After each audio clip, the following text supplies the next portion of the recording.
Hosted by you/helpful_listen_1765.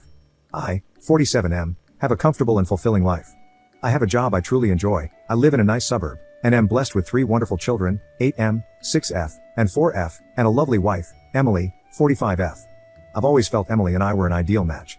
However, a recent email I received has deeply unsettled me and planted a seed of doubt in my mind. Emily lived in the UK between 2010 and 2015, during which time she pursued a PhD. Because she lived there so long, she developed many close friendships and has made it a point to return every couple of years to maintain those ties. This past August, she traveled to the UK for 3 weeks to attend the wedding of one of her close friends. After some consideration, we agreed that it would be best for me and the children to remain at home, as I could not take that much time away from work, and the children were unlikely to find much enjoyment in such an event. Emily departed, returned as expected, and life returned to normal for us. Last week, I received an email at my work address. It was supposedly from the wife of Emily's friend, I'll call him Jake, 44M. According to this woman, she has a very strong reason to suspect that Jake and Emily engaged in an affair. She listed her suspicions, noting that Jake had picked Emily up from the airport, spent considerable time at her hotel, and that the two of them frequently went out to dinner alone.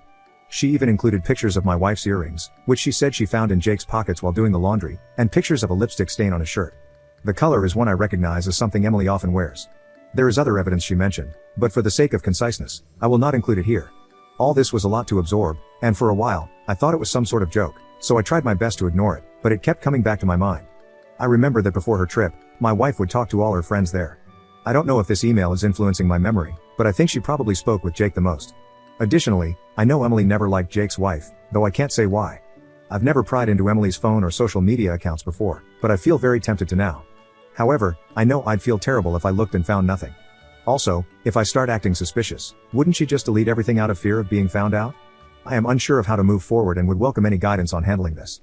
The best I can currently come up with is asking to see her phone immediately after confronting her about it so as to not give her time to delete anything, though part of me thinks this would upset her and potentially not even show anything.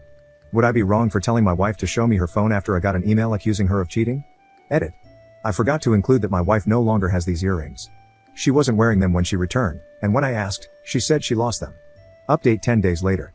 A few hours after sharing my first post, I confronted Emily, and she confirmed my fears.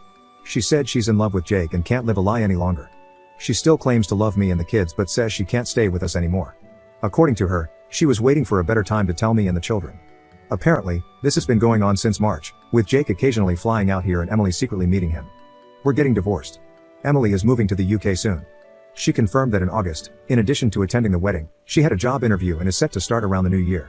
She's already applied for a British visa and plans to live with Jake once she moves. As for custody, Emily is voluntarily surrendering her chance at full custody. She doesn't want to uproot the kids, so they'll stay here in Canada with me. There's a part of me that appreciates that decision, but there's also a part of me that is astonished at how easily she's walking away. She wants to pay child support, but I'd rather raise my children without her financial influence. That said, the court will likely insist on support, regardless of my feelings. Emily is also seeking structured visitation rights, which, given the circumstances, will likely be granted. Based on what I've been told, the court generally leans toward arrangements that allow both parents to maintain relationships with the children, even when one is relocating to a different country. The lawyers are still working out the details, but it seems she'll have visitation during school breaks and holidays, with the possibility of virtual calls in between. I've been keeping things as amicable as possible, and the more cooperative I am, the more Emily seems to agree with my demands. We are also discussing the future of our home. Emily has expressed a desire to sell the property and divide the proceeds.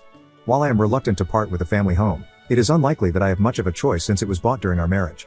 For now, our lawyers are still working through the details, and no final decisions have been made. Given the situation, it could be a while before we reach a resolution.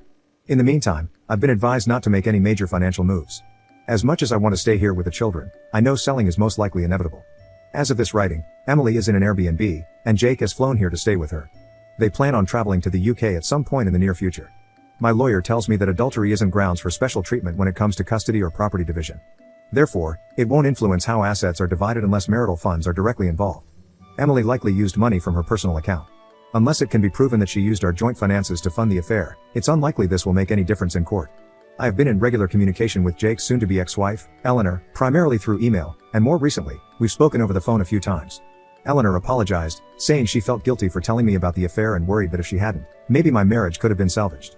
I reassured her that, for me, the gravity of the situation made divorce inevitable, and I'd rather not remain in the dark about something of this significance. She even sent me messages and other evidence of their relationship, but since Emily is openly admitting to the affair, it doesn't really matter in the context of the law. Eleanor has also told me a lot about Jake. Apparently, this is the third time he's cheated on her, and she's had enough. There's no chance of reconciliation this time, she says, and he doesn't seem interested in trying. She mentioned that Jake has zero desire to raise children who are not biologically his, which explains why Emily's not fighting for custody. Eleanor's divorce will most likely be much longer and more drawn out than mine, given that both she and Jake want full custody of their children and can't agree on several other issues. I haven't had much time to process everything. These past 2 weeks have felt like a blur in every way. But one thing I can say with certainty is that I have nothing left for Emily, not because she betrayed our marriage, but because of how easily she's walking away from our children. I never thought I could hate someone I once loved so much. It's a strange feeling. The hardest part of all this is the children. My 2 youngest daughters have started asking why their mother isn't around as much anymore, and it's been very difficult trying to explain the situation to them. My eldest seems to understand a little more, and as a result, he has become quiet and withdrawn. I'm fortunate to have a family that has been incredibly supportive so far. My children have received numerous thoughtful letters from some of their cousins, which I've been reading to them each night. All my siblings have also sent gifts for the kids, and one of my brothers, along with his wife, drove up to visit over the past weekend. My sister-in-law even prepared plenty of food, some of which is still in the freezer. They also kept the children entertained while I met with my lawyer. My other siblings have also offered to come by and look after the kids whenever I need them. Beyond that, my parents have been calling daily to check in on us, and my 78-year-old mother has already made plans to stay with us for 2 weeks in November to help around the house. The collective effort of my family has made this experience much more bearable, and I'm deeply grateful for all their support. To everyone who encouraged me to speak with Emily after my last post, I'm grateful. I was tempted to ignore Eleanor's message, but it kept gnawing at me. Your advice gave me the courage to act.